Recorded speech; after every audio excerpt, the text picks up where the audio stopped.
Good afternoon, everyone. Sorry, I had a little technical issue.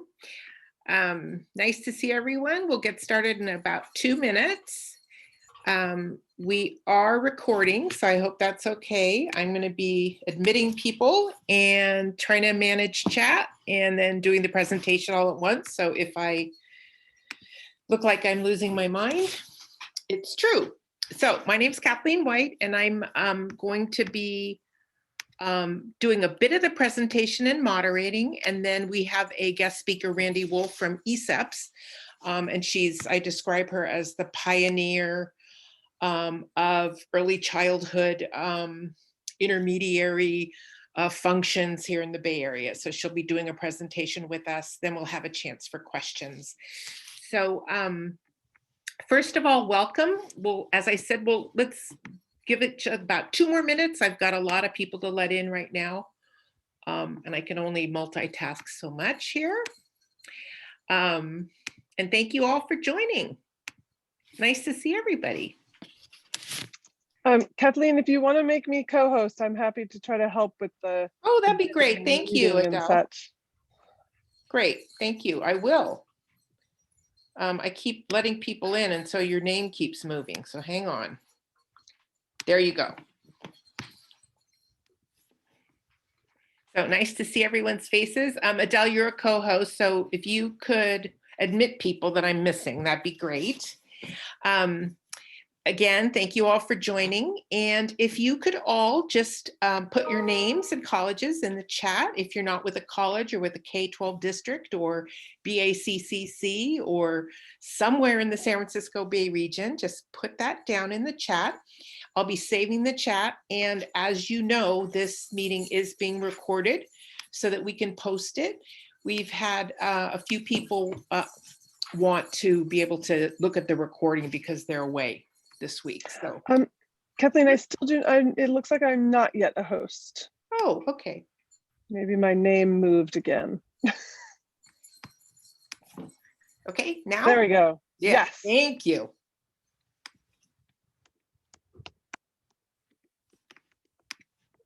Okay, are you able to let people in, Adele? Great. Yes, I got you. Thank you. Okay, I think I've let in as many people as I can. Adele's going to take over from me, and she will be admitting people. Thank you for offering, Adele. And then I am going to, again, ask you to introduce yourselves in the chat. I'll be saving the chat. My name's Kathleen White, and I am, I guess, leading this RJV. That's kind of a funny word. I think I'm more facilitating it than leading it. But we'll be basically launching our RJV today.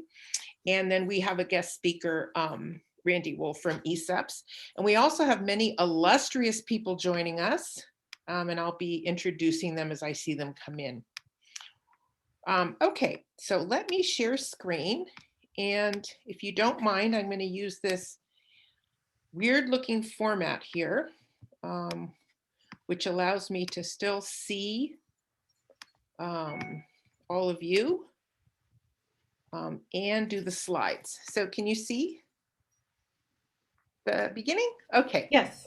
Okay, so we'll be launching. It's 2:33. Again, this is being recorded, and it will be posted, and I'll tell you a little bit more about where and why. So we are launching this today. This is our regional joint venture for the Bay Area Community College Consortium on ECE and EDU Apprenticeships. And we'll be talking a little bit more about why, and then we have our guest speaker coming on board. And we have artwork featured by my grandchildren. So one of the benefits of having pandemic kindergartner and third grader in my house for 12 months, they've gone back to school, yay, is that I have lots of artwork. And so you'll be seeing children's art throughout this PowerPoint. So I hope you enjoy it. Okay, so we're going to do a quick overview, and again, put your name and information in the chat room. If you're from a college, if you're from a K-12 district, BACCC, community organization. Please put that in the chat. And I will be saving the chat so I know who was here. And I would like to introduce some people that I've seen come on board who are part of this apprenticeship team. And first of all, again, my name is Kathleen White. I am recently retired from City College of San Francisco, but that's my host college. And I'm leading this RJV on ECE and EDU apprenticeships, and we'll go into a little bit more about the why and the how. I'd like to introduce Monique Pascal from City College of San Francisco. Monique, you're on board. I think I saw your name.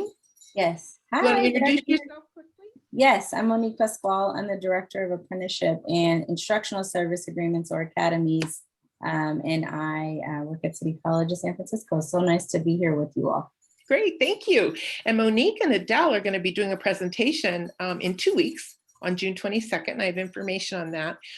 Kind of an A to Z on apprenticeship. If you aren't sure what it is, go visit them.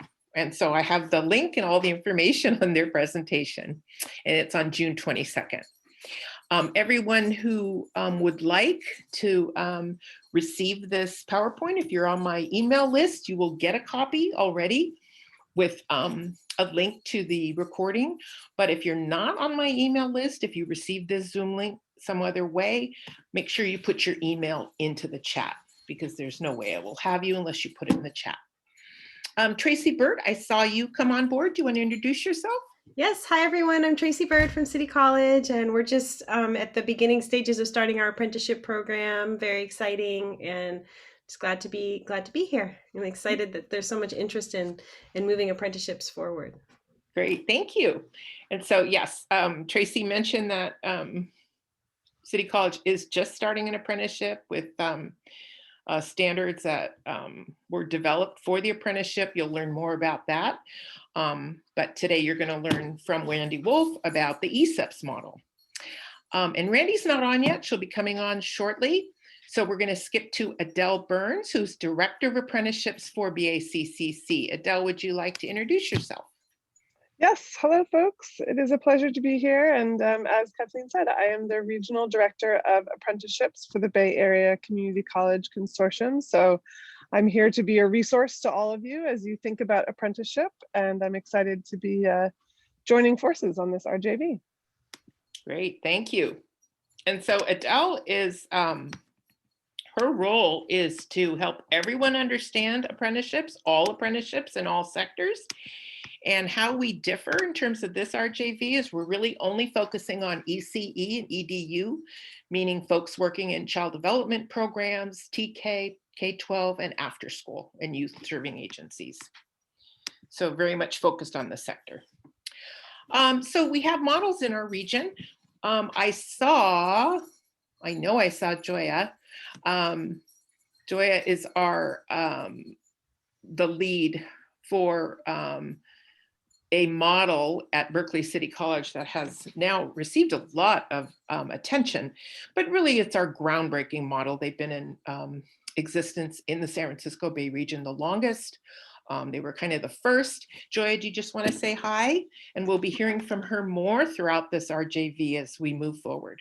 Of course. Hello, everyone. It's so good to see familiar faces, and I hope everyone's well and wherever you are zooming in. But thank you, Kathleen, and looking forward to working collaboratively. And I see Dr. Wolfe has joined us. Hi, Randi. He has. And Randi, I think I'm going to pause your introduction because when you do your presentation, I'll be introducing you, if that's okay. Sure, of course. Okay. So thank you, Joya. And we'll be hearing more from Berkeley City College as I said, throughout the course of this RJV. We will also be hearing more from Tracy as City College's program evolves, and from Tina. And I just want to call Tina out. Tina and anyone else from San Mateo Community College District, but I saw Tina come in. Tina, would you like to introduce yourself, because you'll be Sure, you're gonna hear my dogs in the background too. Sorry about that. Hi, I'm Tina Watts. I'm the lab school director at Skyline College and part of the apprenticeship team for the San Mateo County Community College District. So we have colleges in our district, and we're working collaboratively to build an apprenticeship, knowing that 2 of our colleges have degree programs and 2 of our colleges have lab schools that we can use. Great, thank you. And I think I saw Patty come in. Patty, do you want to just say hi? Sure. Hi, everybody. I'm at Kenyatta College, and we are working really collaboratively. Amazing model in San Mateo District. We've always had a really strong relationship, but this is just kind of building it stronger. So nice to be here. Great, thank you. And we'll be hearing more from, as I said, San Mateo Community College District as our RJV progresses. So just a few details before we get to Randi, and I'll introduce Randi. Randi, shortly, 10 minutes, is that okay? Okay, thank you. This regional joint venture will last from now, launch, through June 30th, 2022. All participants in the San Francisco Bay region are invited if you are an ECE, EDU, or related entities. So K-12, you're interested in pre-apprenticeship in these sectors, or our community partner. We even have a few employers on our list. So we've got a very large list. I counted 111 people who were interested. And so we have folks who are excited that we're going to be recording our meetings, and also will be joining us as they can. I'm not going to go through these links, but you will get a copy of the PowerPoint. Again, introduce yourself in the chat. If you're not on my email list and did not get the emails, got them from somewhere else, put your email here. I'll add you, and then you'll have these direct links. So I've included a link to the regional joint venture, which describes the project, our May 2021 newsletter, which has resources in it. A June newsletter will be coming out shortly and will be posted also. All meetings, PowerPoints, and recordings will be on the BACCC website on our teacher preparation pipeline ECE EDU page. So here's a link here, and I can, give it to you if that was just too many words. Just email me and I can give you the link directly. And we're also going to be using our student-facing website, Teach for the Bay. And some of you are familiar faces to me. You were part of the TPP regional joint venture for the last 4 years. I'm so glad you're interested in moving this forward. It's one way to move teacher preparation forward, by paying close attention to apprenticeships and looking at workforce solutions in this area. But we're still going to be using our Teach for the Bay website. So if you were part of this project over the last few years, you probably know the website. We'll have a page on apprenticeship on this website, so just keep that in mind. So why now? Just a real brief overview of why now. You all know, everyone here in ECE and EDU know that in the state budget, the governor's child care plan specifically mentions expansion, growth. There's budget growth in after school, K-12, ECE, and especially in transitional kindergarten. Transitional kindergarten was mentioned many times as being a growth area. And we've got lots going on in our sector. The CDE DSS split, again, TK expansion, it really, I think, melds our two sectors, being ECE and EDU. Suddenly in TK, we're in all places. We know that the mentor program has been lost, and that was a significant point of discussion over the summer. And there's really a critical need for mentoring. For our new teachers, our new staff to come in and have help from someone with experience. So all these things put together, including our community college budget, which has called out expansion in apprenticeship, workforce training, reemployment, non-traditional workforce support, and equity-focused programs. All this leads to our sector being really in the right place at the right time, but do we have the workforce? And those of you who are in the trenches, I think, know that we've got workforce shortages in all the areas I just mentioned. Our students are getting jobs before they're done with school. And our workforce has been called out as having critical shortage in all those areas before the pandemic. And we all know that as this pandemic hopefully is winding down, I think what's going to be revealed are critical shortages in all those areas. So ECE, XL, K-12, TK. Also in the federal budget, in the 2022 budget request and the jobs plan, significant money for apprenticeship expansion, significant funds for pre-apprenticeships, looking at increasing access for underrepresented groups, 123 billion over 10 years for 2-year college, tuition-free community college, which impacts many of us on this Zoom, meaning more students, tuition-free certification and degrees, but will we have the support we need in this sector to provide good paying jobs, to provide the training that's needed, and to provide the jobs that can compete with other industries and other sectors? And that has been an issue. Why apprenticeship? Randi is going to talk to you about apprenticeship. I just threw up some pictures because I think when I learned about apprenticeship, this is what I thought. I thought of men with hats and working with machinery. This is a really old picture in the middle of, you know, the old time apprentice learning how to bake. But that's kind of what, when, you know, I heard the words apprentice, until I really became enlightened, that's what I thought we were talking about. And Randi's going to explain to us a little bit about the history of the ECE ECEPTS program and why we need to shift this focus. When I wrote the RJV, I added some data. Thank you, Adele, for some of these data points, but only 6.7% of registered apprentices in California are women. So maybe those pictures are accurate. Women comprise 85% of our ECE EDU students in our community colleges, 95% of the ECE workforce, 75% of the classroom teachers. So support, I see this as a women's support program. We know that women have lost jobs because of lack of childcare and lack of in-person instruction. Lots of inequity here, lots of things we need to fix. I am going to come back to the last 3 slides. Randi, would you like me to show your slides? Because I have them loaded, or you'd like to do that? Okay. Actually, let's think. Hold on. Maybe I spoke too quickly. Actually, yeah, sure you can. Because I'll just flow it in here and then I can go back to my 2. So what I'd like to do is introduce Randi Wolfe, who's going to be, I call her the ECE Apprenticeship Trailblazer.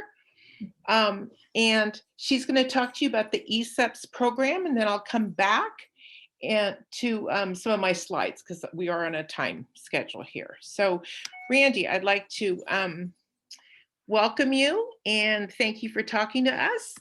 And we will have time at the end for a few more slides and some questions. Okay, take it away, Randi. Great. So go to the next slide. Oh, no, see, this is why I don't want you to use your slides, because they mess up my formatting. So never mind, give me control and I'll do it. All right. When I spend the time I spend trying to get the formatting right, I'm not willing to let Zoom ruin it. So hold on a second. It always takes me a minute to show the right view. Are you seeing like slides and all the side slides? Yeah, I can see them. Hold on. No, but I mean, are you seeing more than one slide? Or are you seeing one slide? We're seeing lots of them. Okay, so hold on a second. Center view, hold on. Now are you seeing the whole, you're seeing the wrong thing, right? Okay. We're seeing even more of them. There we go. Now we're seeing one. Thank you. Okay, now we're ready. So I'm Randi Wolfe. I'm the Executive Director of ECEPTS, Early Care and Education Pathways to Success, which you'll hear about more as we go. I want to start by saying it's not that we're doing this presentation today because we're trying to, oh, someone needs to, oh, okay. because we're trying to promote ECEPTS apprenticeships in particular. Any organization, any employer is completely free and able to establish their own apprenticeship program. But we have done the work now for 6 years. We have become, not only in California, but even in the country, one of the national leaders. And so by giving you my perspective on apprenticeships through the lens of ECEPTS, it gives you kind of a picture of the apprenticeship system and how sort of early childhood fits into that. So we can talk more, we can talk about more about anything I'm going to talk about as we go through, or not as we go through, at the end when we're done. So, and if some of this, I don't exactly know who's on this call, and so I don't know exactly, I wasn't quite sure how to aim these comments, but I wanted to give a really high level, really succinct overview of what is apprenticeship, and before we get into the the details of it. So by definition, it's 3 things. It's on-the-job training coupled with related instruction, and it's within the framework of a highly skilled occupation. Like, for instance, I don't think that, like, working at Target as a salesperson, I don't think that would be able to become an apprenticeable occupation, because there are rules about what constitutes apprenticeable, and you have to sort of prove that it's highly skilled. We could have another conversation about that as well if you want, but we are highly skilled. We are apprenticeable. And the purpose of apprenticeships in the biggest picture, even, including the trades, which Kathleen's right, that's who dominates still, is to establish consistent training standards, increase worker productivity, because if people are better trained, they're more effective, and to specifically train a higher quality workforce in those areas where employers are saying, oh my God, we need more workers. Now, the interesting thing is, in early childhood, those 3 things, I would say to myself, as someone, I should tell the people who don't know me here, that I worked for 10 years as a tenured professor at Northern Illinois University before I came out to from Chicago to LA. And in education, whether it's early childhood or K-12, the idea of creating systems of consistent training standards is just a no-brainer. That's why we have child development degrees and early childhood credentials and so forth. But for the apprenticeship world, this is a novel idea, and the idea that any field, any occupation would have a way to either statewide or nationally say, we're all going to make sure we have this in order to be, qualified in that skill. It's an important sort of step forward. This, and I will make these slides, or Kathleen will make these slides available so you have it, but this is this graphic from the US Department of Labor that shows what are the 5 required components of a registered apprenticeship. And people can ask later if they want, what does it mean? What's the difference between registered and unregistered?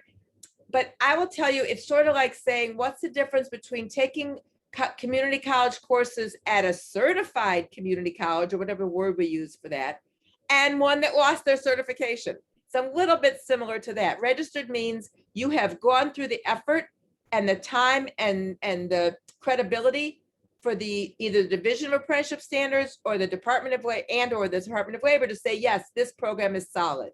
And that's important. So the first thing is business involvement. Despite the fact that in our field, community colleges are taking such important leadership roles around the development and implementation of apprenticeship, the truth is, it is the employer that drives the whole thing, because the employer has to sign on to the apprenticeship and is guaranteeing that when an apprentice successfully completes their apprenticeship, there's a job waiting for them. You can't have an apprenticeship without employers. The second element is on-the-job structured supervised training. And in the case of our apprenticeship programs, it means a minimum of 2,000 hours, which is, 1 year full-time, 2 years half-time, 4 years quarter-time, and so forth. But at the end of the day, it's 2,000 hours minimum. The third component is related supplemental instruction, which in our program is almost completely is focused on credit-bearing college coursework. We really don't push non-credit bearing coursework, because even in the system of permits, it doesn't get them anywhere. And we don't want people wasting their time and taking 4,000 child development courses, but they never took the basic math course, so they can't get their degree, and so forth. The fourth is rewards for skill gains, which means they're paid. There's no such thing as an unpaid apprenticeship, like there is unpaid internships. And as they go through the apprenticeship, they have to make more money along the way, whether that is just by virtue of being there for a year and they get their annual review and their annual raise, or whether it's because the employer works out a thing where once they get to a certain level of the apprenticeship, they get a bump. And then when they get to the final, it's that there's flexibility how you do that, but you have to be making money and making more money as you go through it. And lastly, the slide says National Occupational Credential, but that's because it's a DOL slide. It really, it's more accurately, it is an industry recognized credential. So in our programs, we're either aligning them with various permits, associate teacher, master teacher, or with an AA or with a BA. Someday, God willing, we will also align it with an ECE credential, but that's a conversation for another day. I have to say, I'm looking at all these photos, so I don't know who's laughing at my jokes or thank you, Tina. So, okay, there's a whole like continuum of apprenticeship models in terms of how they're structured when it comes to the relationship of training and college credit.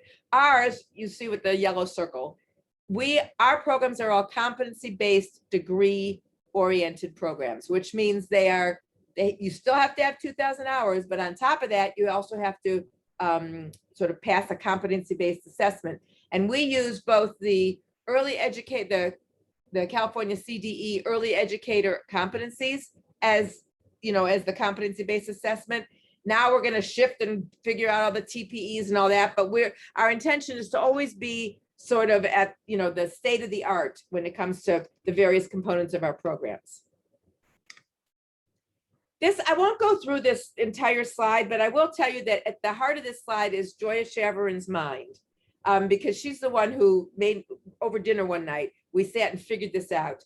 And what this is a way to, when we talk to the workforce development world, how to explain to them why we're worth investing in, even though we don't pay well. Because from their viewpoint, they say, oh yeah, your work is great. And you deal with all these women and you deal with all these people of color and immigrants. Oh my God, you check all the boxes. However, you pay horribly, to put it nicely.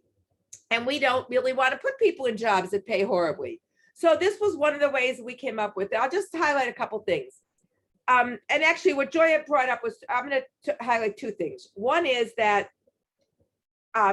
people who are, like, I would guess that all the people on this phone call started out at some lower level ECE job, if in fact you came through the ranks of ECE. I was an assistant teacher. I was a teacher. I was a childcare center, daycare center director. I was a university professor. And now I'm whatever the heck I am now. But there is some kind of a growth pattern there, right? Similarly, there is a career ladder in early childhood. The problem, to digress for a moment, is that if you don't climb the career ladder, you will starve.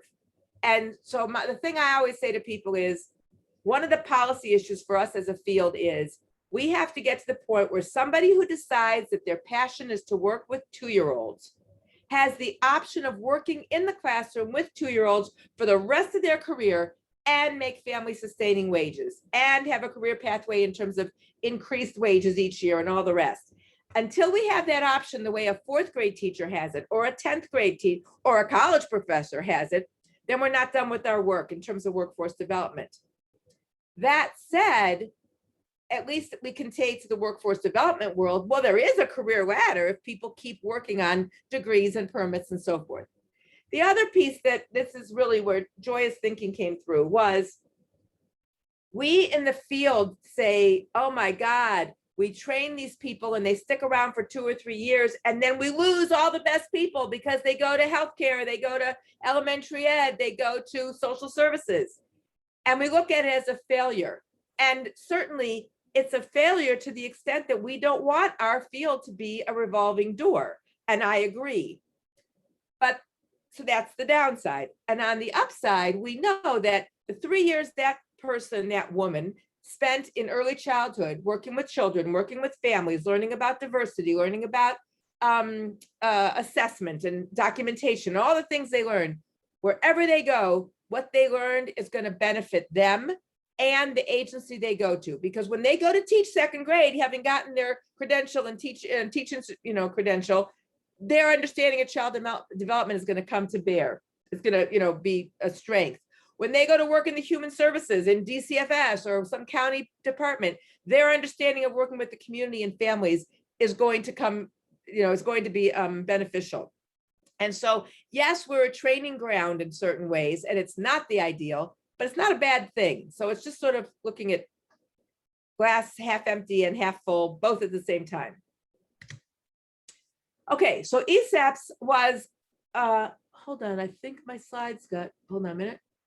My slides got switched, so I'll go back in a second. History. ECEPTS grew out of a 4-year partnership or collaboration that I had with SEIU when I was working as a consultant. And we got, by the end, we got $2 million in CAI grants and I don't know, roughly $1 million in about 5 different Workforce Accelerator Fund grants and a couple other things. And we registered 3 apprenticeship programs for center-based workers in state-funded preschool programs, licensed family child care providers, and Head Start teachers. By the end of the 4 years, we had 358 participants, 204 program completers, which doesn't mean the other 150 didn't complete. It means when the grants all sunsetted and SEIU sort of went on to other things, they were either continuing in the program or the program sometimes, in some cases, did close. But it gives you some sense. But the statistic that's most important here is that in all those 358, we only had an 11% aggregate attrition rate, which is really, really low, not only for professional development programs, but for apprenticeships in particular. So in 2019, when the last of those grants sunsetted, we sort of shook hands and parted friends, and SEIU went on to do other things, including building the child care union and so forth. And I got a planning grant from the Irvine Foundation to literally turn myself into an organization. So we launched just exactly 2 years ago now. And now I need to go back to, okay. And so this is who ECEPTS is. I'll let you read the mission and the vision, but you can see that with the mission, we try really hard as an organization, I think I'm using this expression right, not to pull punches. I'm not sure I know how to use it. I'm not sure if I use that right, but what I mean is we say in your face, we are about rigorous professional development and economic well-being. We're not playing any games. We're not trimming around the edges. We want to get to the real issues here that has been holding us back all these, decades. And the values speak for themselves, and the strategies, most of what we're known for is sponsoring apprenticeships, but we also do field building. Many of you on this call were at our conference in April. That was one of our field building measures. Some of you may have received our fact sheet that we developed right before COVID with all kinds of economic statistical facts that were really important to understand. And we work around systems change, like working to get an ECE credential, working to make sure that ECE folks aren't left out of the TK jobs because they don't, just by virtue of the fact they don't have a K-12, multiple subjects credential. So this is who we are. This is what we do at this point in terms of sponsored apprenticeship. So we have right now 4 sponsored apprenticeship programs. Registered apprenticeship programs. Registered with the Division of Apprenticeship Standards as well as the Department of Labor, so that they can also be used through those states that don't.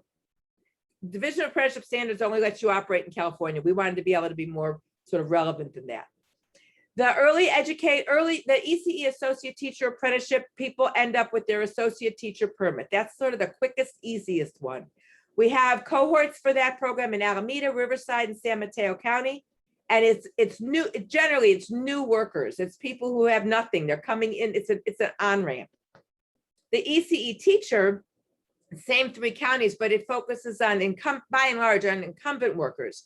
And for that, it's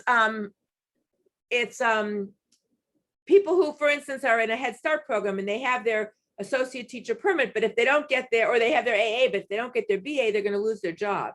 So it's the incumbent workforce who's trying to finish what they started. Sometimes it's an AA, sometimes it's a BA, depending where they work and how things are going in their in their career trajectory. Family child care providers. So this is, we call it an apprenticeship. It's officially not. It's officially an on-the-job training program, which is another thing the Division of Apprenticeship Standards supervisors or coordinates. They can't be apprentices because they're small business owners. As such, they have no access to a full-time supervisor, journeyman, and they don't have access to workman's comp and various other things that are required of apprentices. So this on-the-job training program is the best we've done.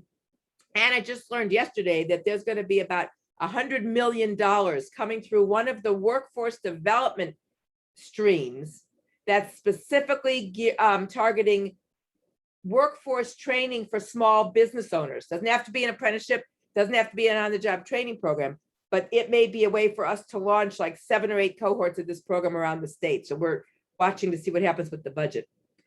One of the cohorts that we're doing with this project is in San Bernardino County, where it's actually an all Spanish speaking cohort. And the other is in San Joaquin County, where it's a multilingual cohort.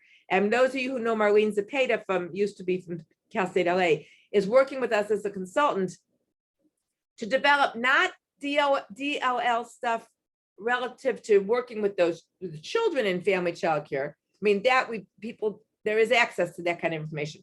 She's doing training so that the college instructors and the community-based organization coaches have training on working with the DLL population, which I think is something we have not fully developed, and it's going to be interesting to see what we can come up with that.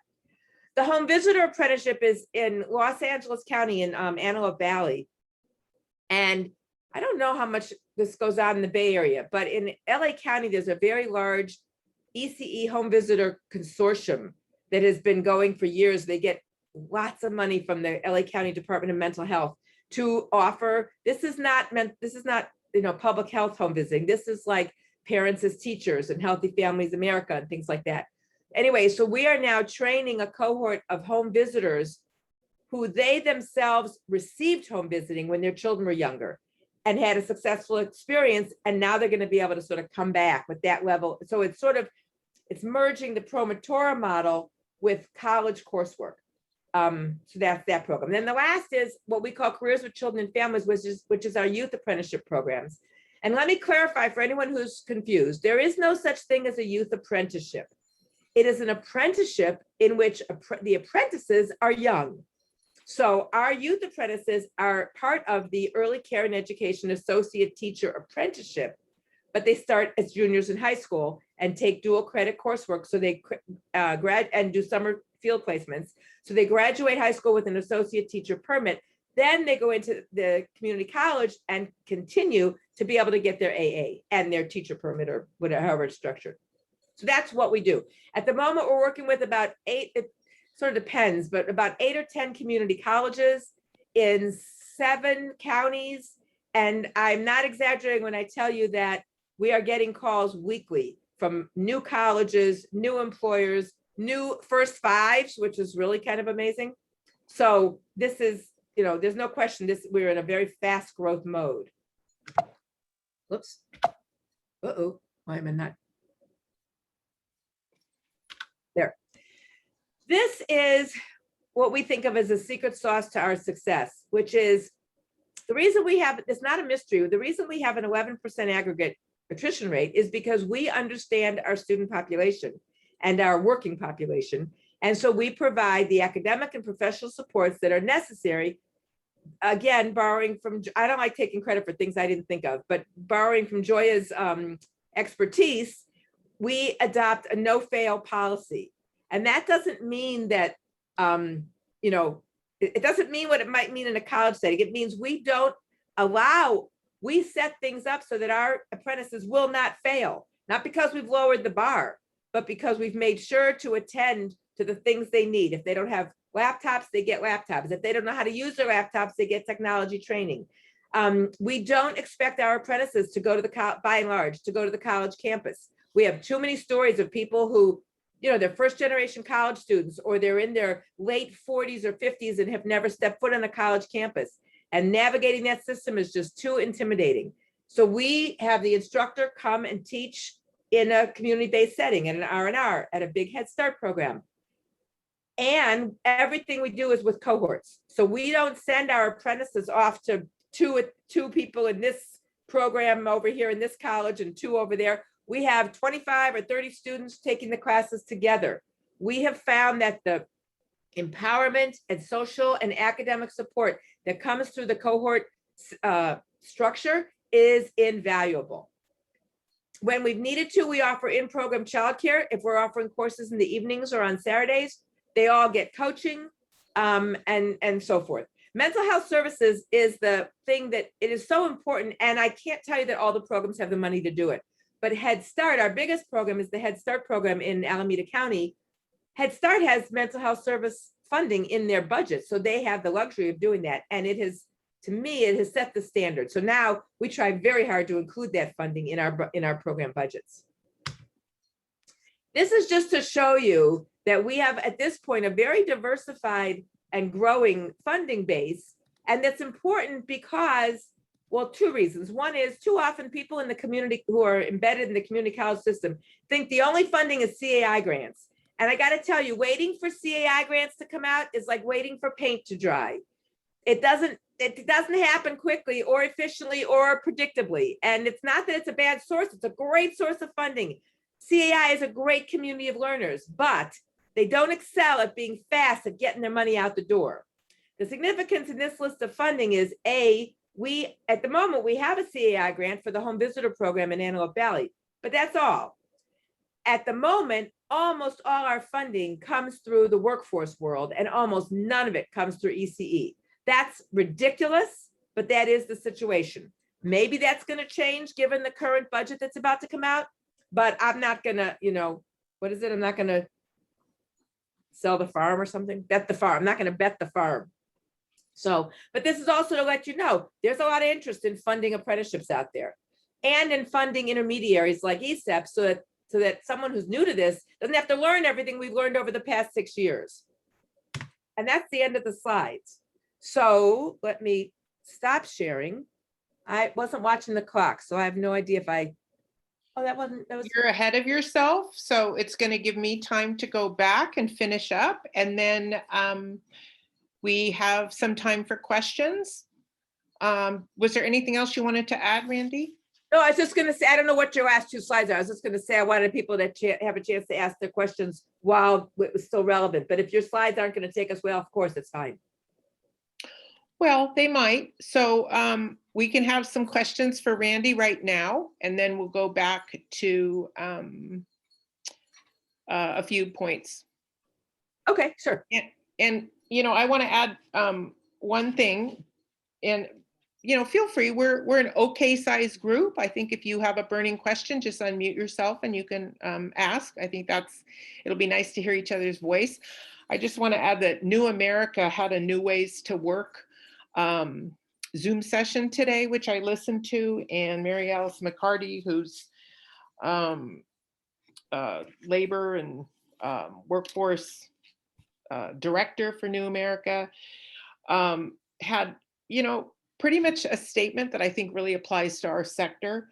Everyone on this call was saying we need to make sure people are entering good jobs, well-paying jobs, good jobs. And luckily she flipped it before I kept adding things to the chat saying, I think some of our most important jobs are good jobs. They just aren't paid at the rate that they should be paid. And she did end the webinar by saying that we need to make sure, especially our public sector jobs and our caregiving jobs, become good jobs. So and that language is being said a lot. Yeah. Secretary of Labor and Julie Sue and so forth. Yeah. So Alice has been patiently raising her hand. Okay. Yes. Hi.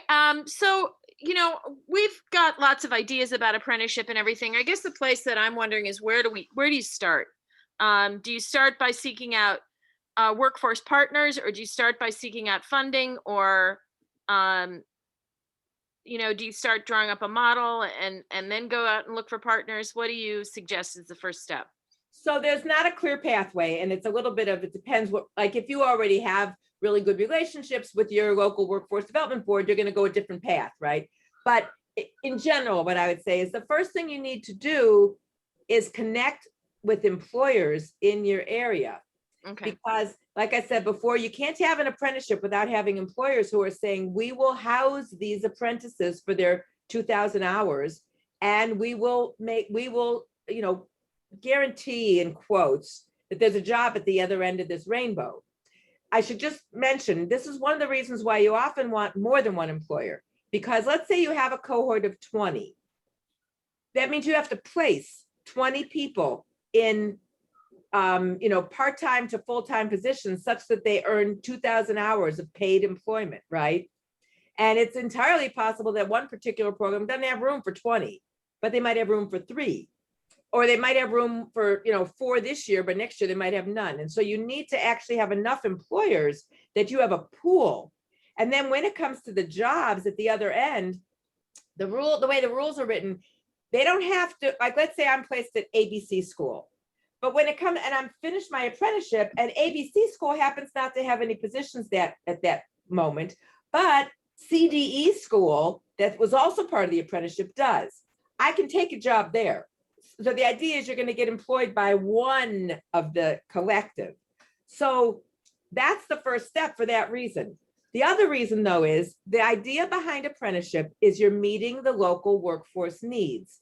If you poll your area or your region or your county, whatever, however you want to think about it, employers, and you find out the real need they have is for assistant teachers, which is often the case. They need new assistant teachers. They're constantly losing them.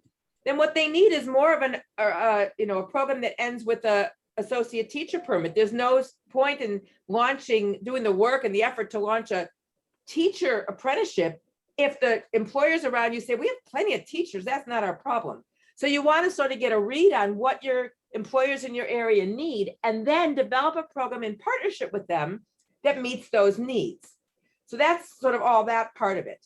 Simultaneously, this is where intermediaries come in. And whether it's like the work that Adele's doing as a regional intermediary or the work that I'm doing as a sector intermediary, either way, it's someone who has, or some entity that has learned the apprenticeship system and can help.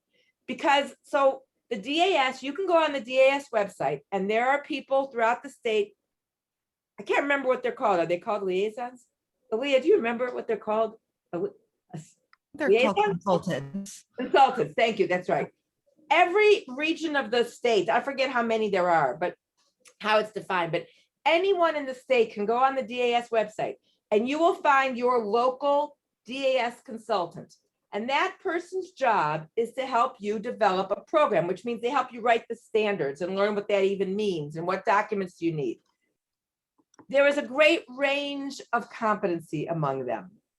And there is a great range of what they know if they only know the trades, because they themselves came through the apprenticeship system as a welder, and you start talking early childhood, they're going to like gloss over and or give you wrong information. So one of the reasons this notion of intermediaries has become so important is because the DAS, the more they expand into new and innovative sectors beyond the trades and firemen, the less a generalist DAS consultant can necessarily help you answer the sort of the expertise dependent questions. You don't have to work with an intermediary, but that's one of the reasons, that's one of the benefits to doing that.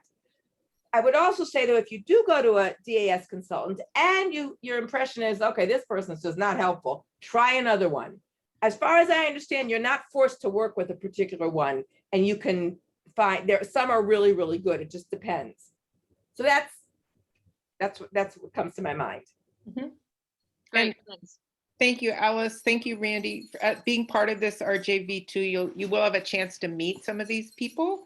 So, you know, I think some of the resources will be brought to you, but most certainly with your local needs, it's going to be important to contact your local employers and make sure that you're meeting their needs.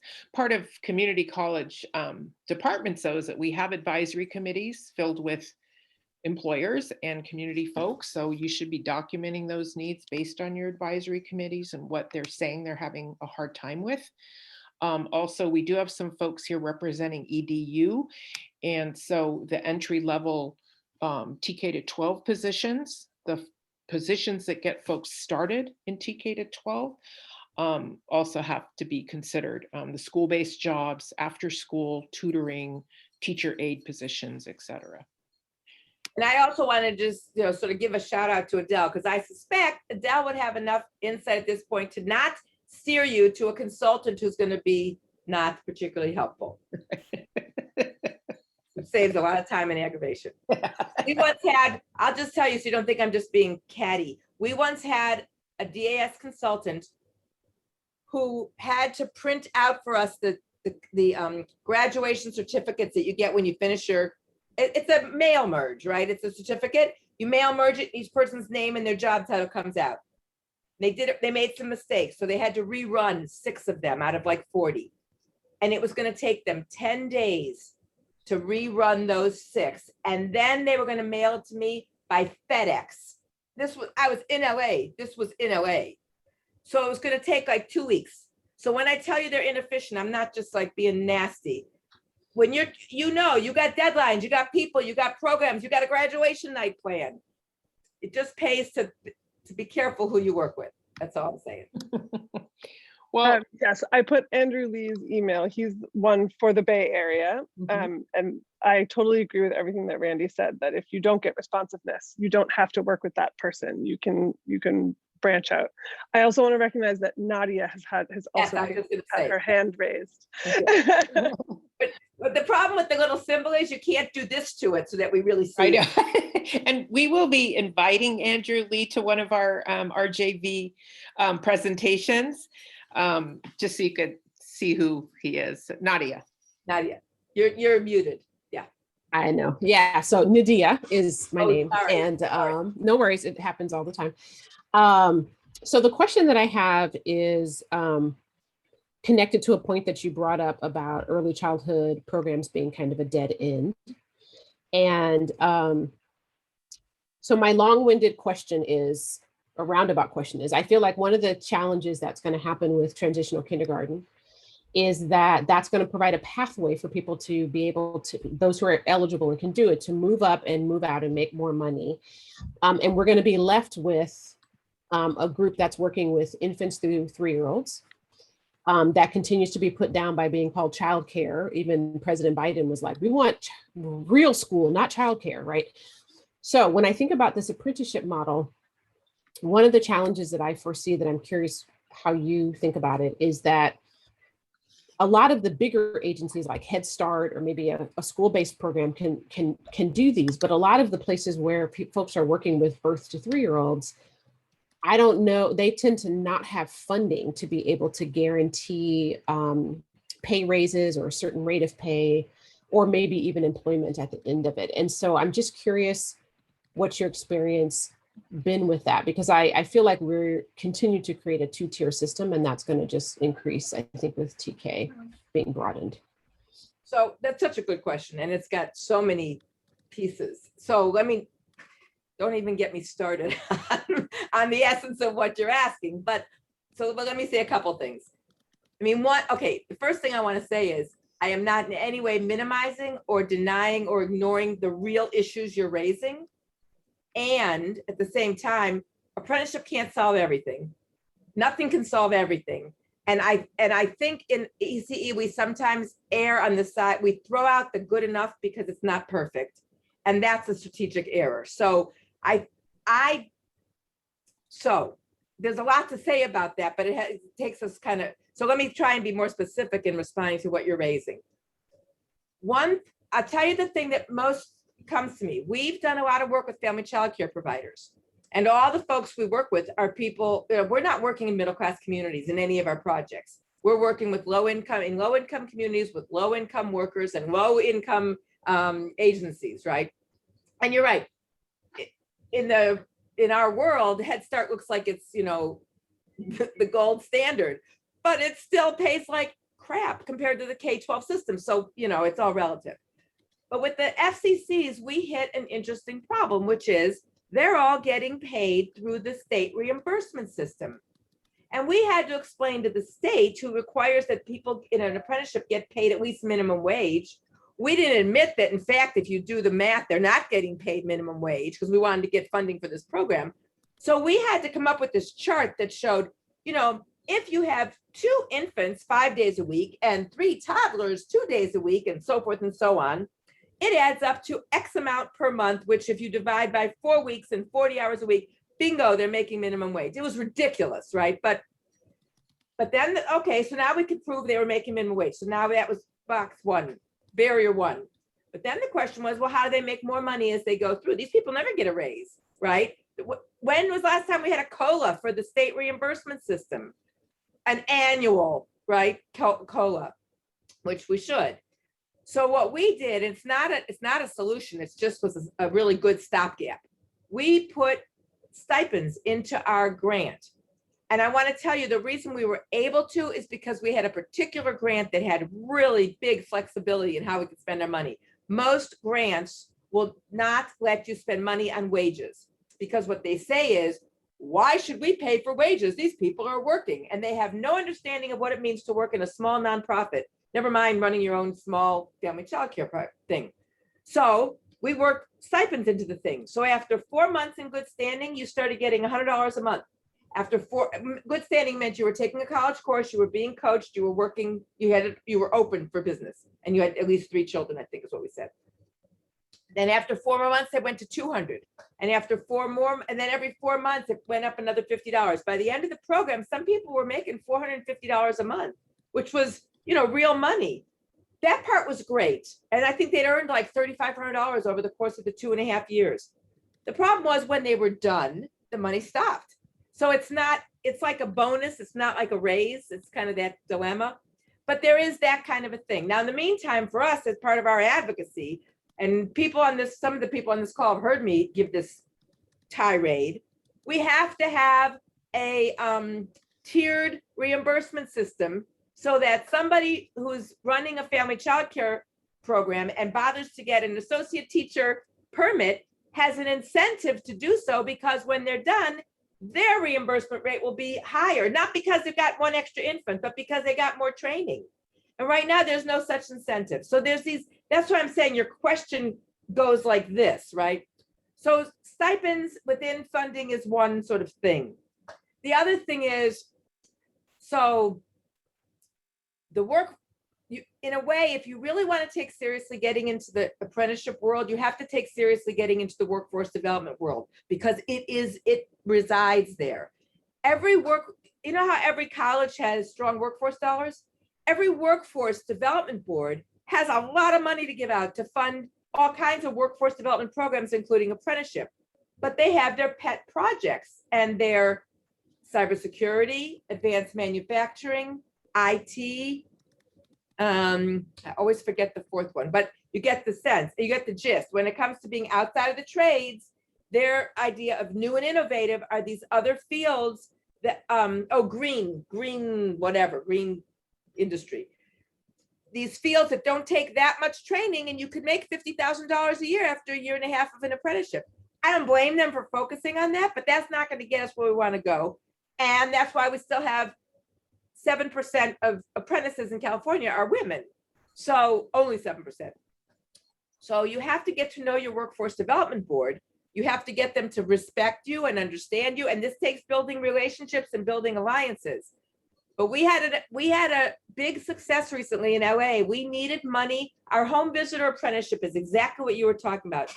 Nadia, did I say it right that time? Okay. It's exactly, because we have 2 community-based organizations who are going to house these homes. Neither of them had the money for the period of the apprenticeship during which the apprentices are only employed part-time because they're going to school and job shadowing. They can't be hired. They don't have the skills yet. They can't. It's like you can't leave a person in a classroom with children without 6 credits. They can't just go do home visiting. They haven't been trained yet. They had no money for that. So we went round and round, like for over a year, me and the COO of one of the 2 agencies. And then we ended up meeting with people up in Sacramento at the Department of Social Services, because they'd been helping us and wanted to know what was going on with apprenticeships in general. And they finally said, here's who you can talk to. And they gave us the name of a woman who was in a workforce development board adjacent to where we were working, but she knew everybody. She put us in touch with the executive director of what's called an AJCC. It's like the job center. They used to have another name, but anyways, And suddenly we had the right people at the table, and it took another 3 or 4 months of maddening, frustrating meetings. And we just got a grant a couple weeks ago for $309,000 from the LA County Workforce Development Board to pay those wages. This was like I wish I had more context in the media world to get some publicity on this, because it was a huge step forward. And I will say in Alameda, Pam Shaw at the YMCA of the East Bay, she has been successful at getting money from the Private Industry Council, which is one of those AJCCs. She's got a program now that's in partnership with the Alameda County Department of Social Services for CalWorks parent. It's all CalWorks mothers who are going to become ECE workers.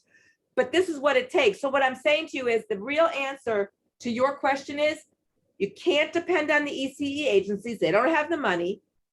There's a lot of systems change that needs to go on. All the questions, there's so many systems questions about TK and what's happening with it. And how is my question is not just what happens to the 0 to 3 who's left behind, but what happens to all the really well-trained ECE workers who don't have a multiple subjects credential, because why would they? And will we figure out a way to grant to give them a waiver to get them into those jobs? I just got off the phone with the Department of Ed. That's why I was late. And believe me, I'm raising that issue. But anyway, so like I'm saying, there's so many things about I didn't know what that shadow was. It's because you have a background. Anyways, so that I hope I answered some part of some questions of what you were getting at. Yes, you did. And yes, that's my daughter peeking in and out of the virtual background. Nice. Good. Thank you. Thanks for the question.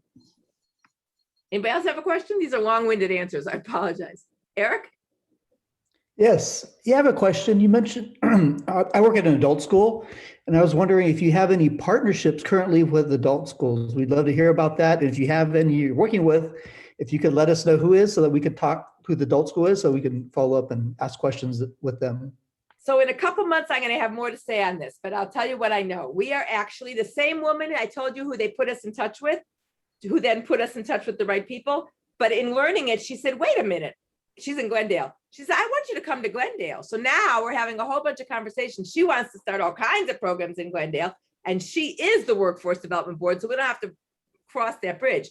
Well, it turns out she's also connected to Glendale College, but she's connected to the non-credit side, which includes the adult school, I think, or it's something similar enough. Are you talking about adult school that's embedded in the K-12 system? Or yes, I am. All right, so what she's talking about is a little different, but it's closer than the credit-bearing side of the college. So we're about to figure out how to work with them. Here's what I know. Here's what I think I know, and this will show you that I've only been in California for 14 years and don't understand some of the history. My understanding is historically, one of the problems in working with the adult schools and what was the ROPs, was that they didn't offer credit-bearing coursework. So they would establish a program for early childhood folks, but it never would lead to a degree or even to the start of a degree pathway. That becomes a problem because it means they're not getting their permit. They're not actually getting qualified for increasingly well-paying jobs. Where I think that adult schools could be useful, so I don't mean that in a condescending way. So I hope it didn't come out that way. There is something called a pre-apprenticeship, and pre-apprenticeships, now they're talking about having you register them, but it takes almost nothing to register them because there's almost no such a loosely defined thing. But basically a pre-apprenticeship is the training you need in order to qualify to be part of an apprenticeship. No on-the-job training is required. So let's say you want to go into an apprenticeship for electricians, and you're not allowed to go into the apprenticeship until you know how to screw in a light bulb. I apologize for the analogy. Got it. So some training organization says, here, we're going to offer a 6-week course during which you're going to learn to screw in a light bulb. And once we give you your certificate at the end to say you've learned that, then you can go down the street to the college and enroll in their electrician's apprenticeship. So if you think about, well, what are the non-credit bearing training needs in our field? That's, I think, the sweet spot for the adult schools. So for example, offering a pre-apprenticeship to unlicensed family childcare providers, to the family, friends, and neighbor programs, that they actually get their what they need to become licensed. They get their first aid training, they get their, you have to work in partnership with the community care licensing division, all that stuff. But, or even they could take some courses that really aren't credit bearing, but will give them enough confidence and information that then they can enter the FCC on the job training program, for example. Another one, somebody, I forget who, I've got a meeting with someone coming up. Oh, Foothill, I think it's Foothill Adult School or something like that. I don't, somebody reached out to me, I'm not sure the name.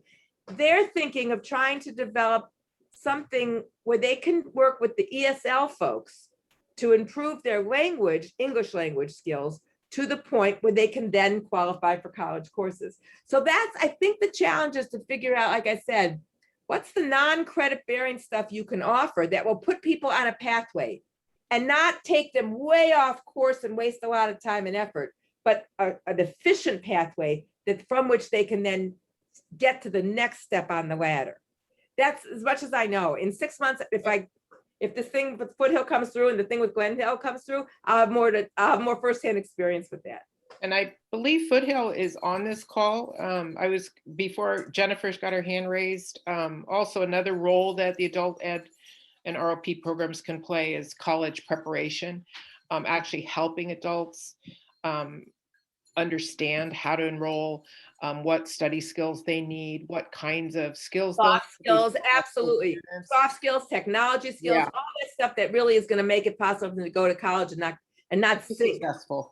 Right. I would just add that dual enrollment, both for high school and adult ed now, is moving towards credit bearing courses. So at Skyline and I believe Kenyatta, I'm not sure, but we have cohorts now in adult education that are unit bearing courses. So that's moving quickly through our strong workforce funding. And I imagine that will be one of the on-ramps for our apprenticeship in future years as we better define Great. how that looks for our programs. Thank you, Tina.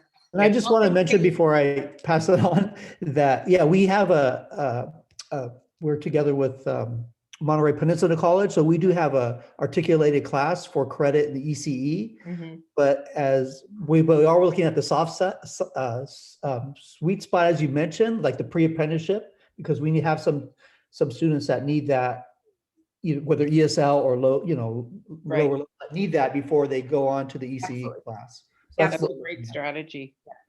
Thank you, Eric. Thank you. Thanks for the question. Jennifer had her hands up. Yep. Yeah, hi, this is Jennifer Briffa from Merritt College, chair of the department. And I wanted to just say that at Merritt, we do offer 2 non-credit certificates that really are this partnership with the ESOL program and our department. And so our goal is really for our students that need those ESOL skills contextualized to ECE, but also to give some of that soft skills that you need, like what is college? Well, what does it mean to enroll in classes? And then some of the very basic introductory ECE theory and practice and best teaching practices, all of that. And it's been a very successful program, but I hadn't thought of it before in terms of apprenticeship, partnership. So I'm glad to hear something might be coming for us to maybe partner with the adult schools here in Oakland and the East Bay. Great. Thank you. Thank you. I want to give this segment about 3 or 4 more minutes. Thank you, Jennifer. Do we have any more questions or any? I don't see any more hands raised. I do want to also welcome, I see Kate Brown and Patty Hall from, Tina introduced herself from San Mateo. They have a blooming apprenticeship program, blossoming, I should say. Lisa Cook was on for a moment and she stepped off, but I wanted to mention her. And also Alea Rosario, who, Alea, we will be tapping into your expertise around developing an apprenticeship in school age, extended learning. So Alea, do you want to say anything quickly?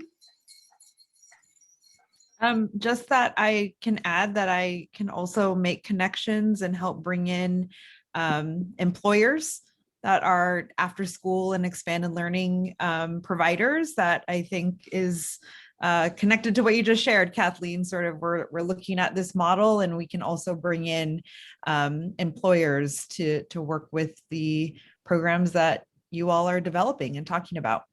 Great. Well, Alea's going to be, she doesn't know it yet, but she's going to be one of our featured speakers.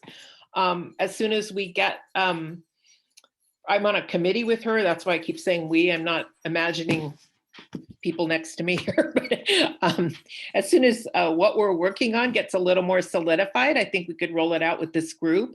And there are some employers right here in the San Francisco Bay Area that have been participating, and I think would be really interested in hearing from all of you about how you can support what they need, which is more workers. So, and Kathleen, the other thing that occurs, maybe I'll say this in my parting words. Kathleen and I are still working this out, but I'm supposed to be doing like a series of workshops for this group. And so some of what I was talking about, particularly in response to Alice, where you might think, oh my God, how do you even begin? We will have the luxury of time to like have a whole workshop on what do we mean when we talk about apprenticeship standards? What do they look like? What do you have to think about? Which part of it can we borrow from other people? And which part of it do we have to create? And the answer is you can borrow almost all of it. You don't need to reinvent the wheel. We will also do like a deep dive, like we will at some point have a panel of people from our three youth apprenticeship cohorts, so that you all who are not, I'm sure all of you are involved in dual credit stuff and all that high school stuff. This is a particular piece of that world. And I don't know, Kathleen and I have to figure out exactly what the topics are, but just to know that there is that kind of more in-depth, today's goal was overview. And we'll go from here. Thank you, Randi. You're right. We're going to drill down, I would say, absolutely in the extended learning area, in dual enrollment, in looking at on-ramps, pre-apprenticeship. We have a year, but we have a lot of information. And so I think all of you should participate. I'm so glad to see so many of you, and I hope that we can really allow you to create something that really is meaningful for your students. I want to go back here, and we'll still have time for some questions. But anyway, I don't think we quite finished this slide because I wanted to make sure you saw the $4 billion in childcare investments, largest childcare relief plan since World War II in the proposed federal budget. Also want to reiterate that our own governor has said he wants, thousands of apprenticeships in California. So we put all this together, and we're at the intersection of workforce growth, apprenticeship growth, focus on disproportionately impacted workers, focus on women, focus on equity, focus on childcare, focus on education. And we have to make sure that we're ready and we're prepared with pathways, with pipelines, with ways to get our students these jobs, with ways to support our students and our the people we work with. I want to make sure you saw, Adele, this is nothing about, so my grandson made this Viper out of clay. He just said, you have to use this in your slide. And I thought, I have a Viper introducing Adele, but just Adele, this gives you Viper power. So Adele is actually hosting an apprenticeship workshop tomorrow, 10 a.m. on high road training partnerships. Tomorrow is June 9th. So I just want to throw that out. She's on this call. Her email is right here, adele@baccc.net. And if you email her, you can also join the Regional Apprenticeship Connection in the San Francisco Bay region. Again, this is for all apprenticeships, all sectors, but we're both providing a lot of information. So I think if you hit both of these, you're going to be so well informed by June 2022. You'll be able to just rule the world. Here's our upcoming meetings. And we have Adele's meeting, which is tomorrow. So there it is, tomorrow, 10 o'clock. And then we'll be having some upcoming meetings on, we'll have a deeper dive on models sometime in the summer, date TBD, and an update from California leadership on funding. We do know that Randy said don't count on it, but we know there will be funding coming out at some point from the state of California. So we'd like to get some information. And then we will be offering two things. One is there's a practitioner conference, a TPP practitioner conference, August 18th and 20th. Everyone on this email will get information, but we will have apprenticeship workshops from our region at this conference. So I'll be tapping some of you and hope that you can participate. And also we're bringing back Teach for the Bay. Tracy Burt on this call will be coordinating again, October 6th to 8th. And we will have an apprenticeship strand. So Teach for the Bay, remember, is student focused. So the idea is to get students excited about coming to community college, dual enrollment, taking part in our sector activities. The practitioner conference is for all of you, everyone on this call. Where do you find information? I'm not going to tell you all this now, but I'll give you the slides if you're on the email list. As I said, the recordings will be posted, and we have a calendar, which will have all of our meeting information. And then student information is on Teach for the Bay. Oh, and I'm not going to introduce Randi because I already introduced her. So let me wrap that up. What visual do I want? I want to end with the bubble gum, chewing the bubble gum. So I just wanted to make sure we got that off. And then our next meeting, which was in the email that everyone got, is June 22nd. We will have an overview of apprenticeship. Especially if you're new to apprenticeship, come to that meeting. Apprenticeship with Adele Burns and Monique Pascal, and they'll be offering kind of A to Z, right, Adele?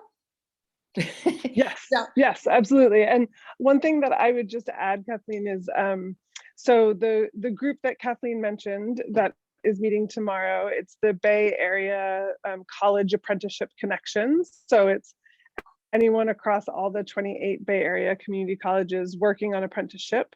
And it's a monthly gathering that happens every second Wednesday of the month. And so just timing wise, it happens to be tomorrow at 10 a.m. And the reason for the topic of high road training partnerships is because in a recent webinar from the Chancellor's office, there was a somewhat firm sounding announcement of a June 15th release of a high road training partnership grant opportunity. And it's really a planning grant for up to 150K. And it's to try to kind of get organized. And it's really an opportunity specifically for community colleges to get plugged into either existing high road training partnerships or to be like partnering and establishing new high road training partnerships. And perhaps you're like me and you think, well, what does that really mean, high road training partnerships? So, so we've invited Peter Simon from the High Road Alliance to come, and he's really been part of shaping that whole body of work at the state level. So he's going to present and hopefully get really practical, because obviously with this potential grant opportunity, very incumbent, I wanted our region to feel well informed and well prepared for that. So that is the plan for tomorrow's meeting. And yes, I'll put my email in the chat here. It's obviously in the slides if you are interested in joining that group. I also send out like a sort of newslettery email. It's just a roundup of apprenticeship news and events. I try to send it out about once a month. So it's also an opportunity to just get on that mailing list if you want just some more resources coming your way. Thank you, Adele. Adele, since you'll be presenting at our next RJV, ECE, EDU, RJV meeting on the 22nd, will you be able to just summarize the high road training presentation quickly? Yeah. Okay, that'd be great. Sure, I'll do my best. I think it's awesome to hear from Randi today. I think she's an amazing just wealth of knowledge around this space and specifically with this sector. So I think it's fantastic to kick off with hearing from her, and we will definitely be covering those like sort of basics of what is apprenticeship, what does it look like in the community college space. I know, Jennifer, I saw your question in the chat about, well, does the college have to start it, or can it be with an employer? So we'll dive a little bit into those like roles of who does what and what's the role of the community college in an apprenticeship equation, kind of. And yes, I will do my best to touch a little bit on the high road piece, but I have a sense that that takes an hour. So yeah, if well, you're at really least you could just provide the link. Yes, I will. Yeah, I will provide as many resources as I can, but I don't want to overpromise. Yeah, that's fine. What I can That's cover. fine. I'll be doing a monthly newsletter. The May link is in the slides. You can take a look, and I'll add anything from the high road training, any link to the PowerPoint or whatever in that.